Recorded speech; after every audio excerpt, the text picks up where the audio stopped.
Developments to report in the Middle East. Israel and Hamas have agreed to another pause in fighting and the return of hostages. The news prompting reactions from Jewish and Palestinian locals. WGN's Christine Flores is in Bridgeview with the latest on that. Christine. Well, good evening. Palestinians from the Chicagoland area have gathered here in Bridgeview to stand in unity following today's announcement. Now, they are just one of several groups that are applauding the work for a ceasefire in Gaza. Earlier today, when President Biden gave his address, he also made mention of there being a surge in humanitarian aid in Gaza.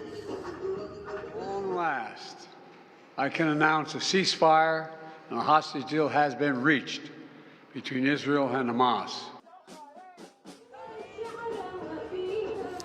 It's an announcement that many have been waiting to hear. After 15 months, Israel and Hamas have agreed to cease fire.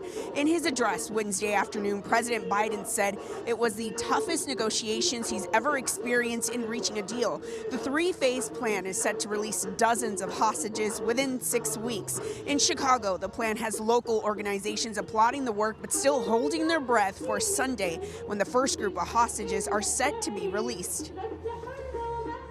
Americans and Israelis are holding our breaths that hopefully as many as possible of those that will be returned will be breathing and not in coffins.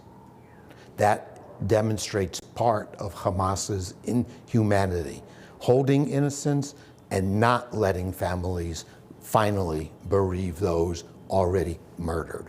It doesn't happen until it happens, right? That's when the ceasefire, the first day, is supposed to go into effect. I think the other reason why people are holding their breath, to be frank, is there's a history of Israel violating the ceasefire agreements. If we just look at Lebanon, there was a ceasefire that was signed in November with Lebanon, and since the end of November, Israel has committed over 1,000 violations of that ceasefire. This first part of the deal is expected to deliver an initial 6-week halt in fighting. That will then be accompanied by the opening of negotiations on ending the war completely. Now, the program here in Bridgeview is expected to start in about 10 minutes as more supporters begin to arrive. For now, reporting live in Bridgeview, Christine Flores, WGN News.